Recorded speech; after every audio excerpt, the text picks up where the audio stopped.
Hi friends, ఈరోజు మా పిండి వంటలలో చకిలాలు చేసుకుంటున్నాము.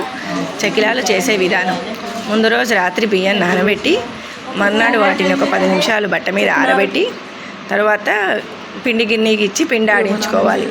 పిండి వచ్చిన తర్వాత పిండి తడి ఆరక ముందే దాంట్లో నువ్వులు, ఉప్పు, వామ, జీలకర్ర వేసి కలుపుకొని చేత్తో ఇట్లా మెలకలు వచ్చేలాగా తిప్పుకొని వేయించాలి. అప్పుడు చకిలాలు రెడీ. ఏంటి పుట్నాల పప్పు, జీలకర్ర, ఓమ, ఉప్పు రాత్రికి 2 గంటలు నానితే అయిపోతుంది. 2-3 గంటలు నానితే నానుతుంది. తర్వాత వడబోసి వడగట్టి ఆరబోయాలి. ఆరబోసి పిండి గిన్నెకి పట్టియాలి. పట్టించి ఇవన్నీ కలపాలి. హాయ్ ఫ్రెండ్స్, అట్లా చెక్కిలాల పిండి కలుపుతారంటండి.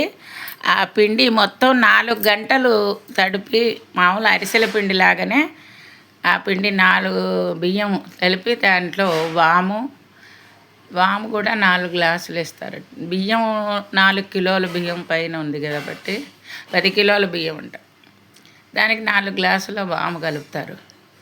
వాము, నువ్వులు వేసి కలిపి మొత్తం పిండి అంతా కూడా కలిపేస్తారనమాట. మా కోడలు వాళ్ళ అమ్మమ్మ గారు కలుపుతున్నారు, నాయనమ్మ గారు. ఈ పిండి తడి పిండి కాబట్టి కొంచెం నీళ్లు పోసి ముద్దలాగా చేసుకొని దాన్ని చేత్తో తిప్పుతారనమాట. ఫస్ట్ విఘ్నేశ్వరుడు విఘ్నాలు లేకుండా ఉండటానికి వినాయకుడిలాగా తయారు చేసి కుంకుమ పెట్టి బొట్టు పసుపు పెట్టి దాని చుట్టూ కూడా రౌండ్గా తిప్పి చక్రాలు పెద్దవాళ్ళకి, ముత్తైదువులకి అందరికీ బొట్టు పెట్టి స్టార్ట్ చేస్తారనమాట. వాళ్ళ ఇంట్లో శుభకార్యం, మా మనవడు ఉపనయనం చేయటానికి ముందు చకిలాలు చేస్తున్నారు. చక్కగా పిండి వంటలు, అరిసెలు అన్నీ చేశారనమాట.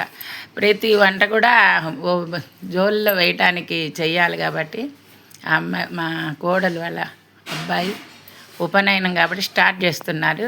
చక్కగా పసుపు వస్త్రం పరిచి మా మనవరాళ్ళందరూ బొట్లు పెట్టించుకొని సరదాగా ఆ వినాయకుడికి చేసి దాని చుట్టూ కూడా రౌండ్గా చేత్తోటే తిప్పుతారనమాట. చక్కగా చెక్కిలాలు అంటారనమాట. చక్కగా స్పెషల్ తెలంగాణ అక్కడ వైపు బాగా స్పెషల్గా చేస్తారనమాట. చాలా బాగా రుచికరంగా ఉంటాయి. చక్కగా చూడండి, చేత్తో ఎంత మెలిక తిప్పేస్తుందో మా కోడలు.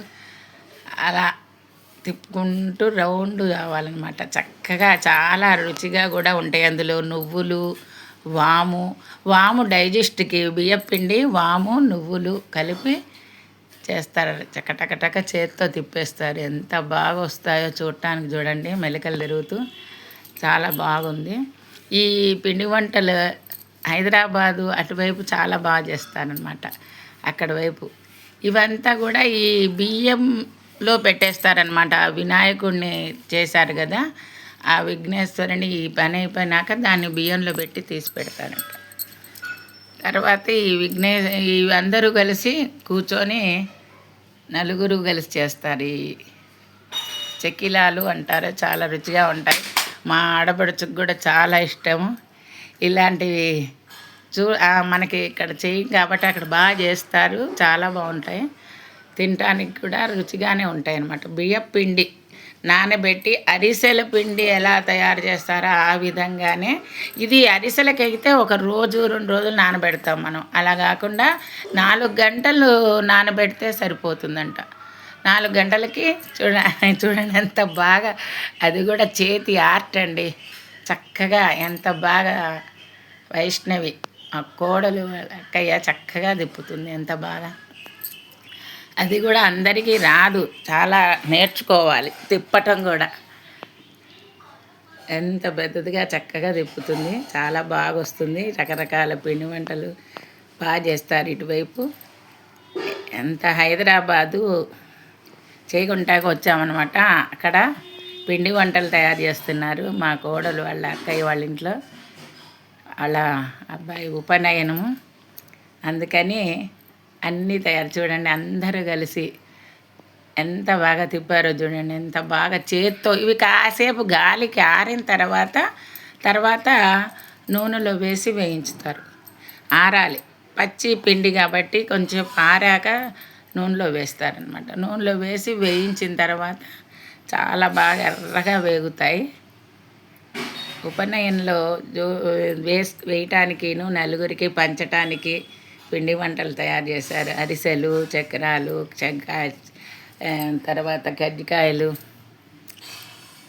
అన్నీ చూడండి ఎంత పాత పద్ధతిలో మా వాళ్ళు చక్కగా ఇదివరకు రోజుల్లో చేశారు. కానీ ఇప్పుడంతా రెడీమేడ్లో కొంటున్నా కూడా వీళ్ళు మటుకు చక్కగా అన్నీ ఇంట్లోనే తయారు చేసి స్వచ్ఛతగా శుభ్రంగా మంచిగా చేస్తున్నారు. వాళ్ళ అమ్మమ్మ గారండి, ఆమె చూడండి ఎంత ఓపికగా చేస్తున్నారు.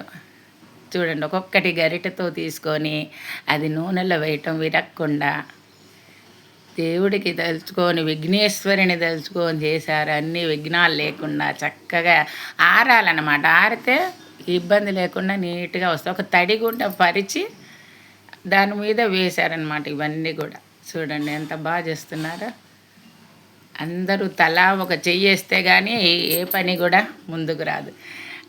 అట్లాగే నలుగురు కలిసి 4 రకాలుగా చక్కగా మా వియ్యపురాలు కూర్చున్నారు కాల్చటానికి. అందరూ మన వాళ్ళందరూ అక్కడ ఉన్నారనమాట. చాలా బాగా చేస్తున్నారు. మా మనవరాళ్ళ సందడి, వీళ్ళ ఇంట్లో పెళ్లి సందడి అంతా కూడా చూడండి.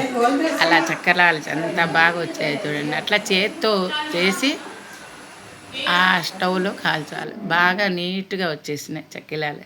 చూడండి ఫ్రెండ్స్, అందరూ కూడా ఈ విధంగా చక్కిలాలు చేయటం నేర్చుకోండి. బాగా ఉంటాయి, తినడానికి కూడా టేస్ట్గా ఉంటాయి. Thank you friends. అందరూ కూడా ఈ చక్కిలాలు తయారు చేయటం నేర్చుకోండి. చూడండి.